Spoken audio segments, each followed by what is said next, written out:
Survey Team 7 stood at the cargo ramp of their exploration vessel, staring at the hellscape before them. Planet designation TX-447 registered as Category 5 hazardous, the highest classification before. Uninhabitable. Atmospheric sulfur dioxide at 4.7 parts per million.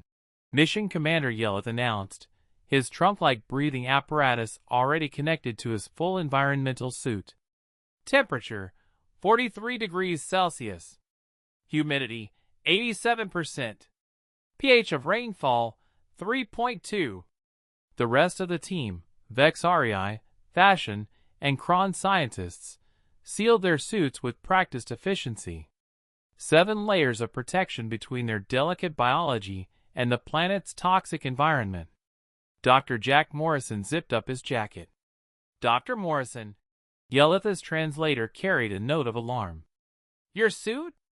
Jack looked down at his khaki pants, hiking boots, and light jacket. I'm wearing it.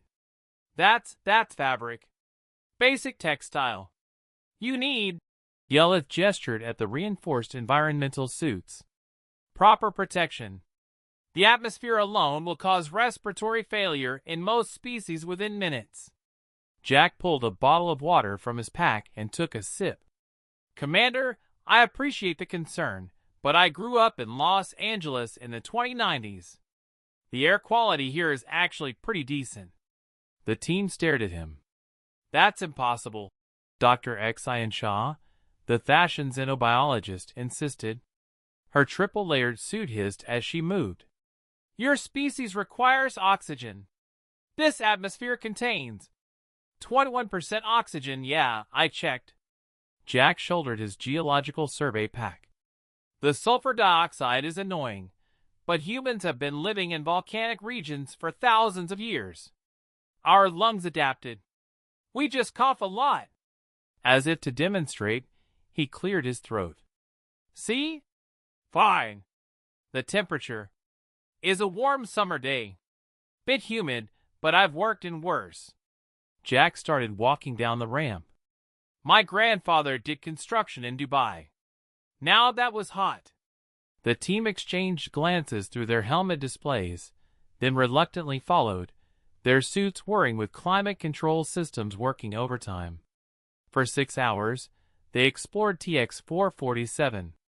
The aliens collected samples through specialized glove attachments, their movements slow and deliberate in the bulky protective gear. Jack simply picked up rocks with his bare hands, examined them, and tossed them in his bag. Dr. Morrison, Xian Shaw called out, her voice tense. The rain is starting. The acidity level is extremely dangerous. We need to return to the ship immediately. Jack looked up at the gray clouds. The first drops began to fall, acid rain with a pH that would etch through most biological material in seconds. It hit his skin and rolled off. Huh? He said, wiping his face. Tingles a bit. Tingles? Yelleth's translator nearly broke from the volume. Your epidermis should be dissolving. Jack shrugged. Human skin is pretty tough. We've got this protein called keratin, same stuff as rhino horns and turtle shells. Plus, we secrete oils that act as a barrier. Evolution, you know? Earth throws a lot at us.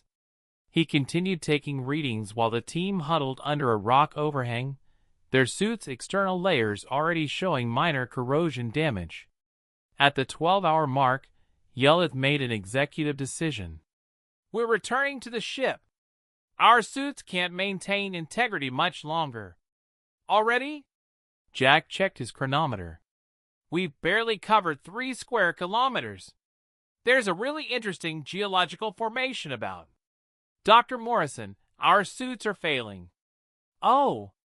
Jack looked at the team, their protective gear showing wear, warning lights flashing on multiple displays, climate control systems struggling. Right, sorry.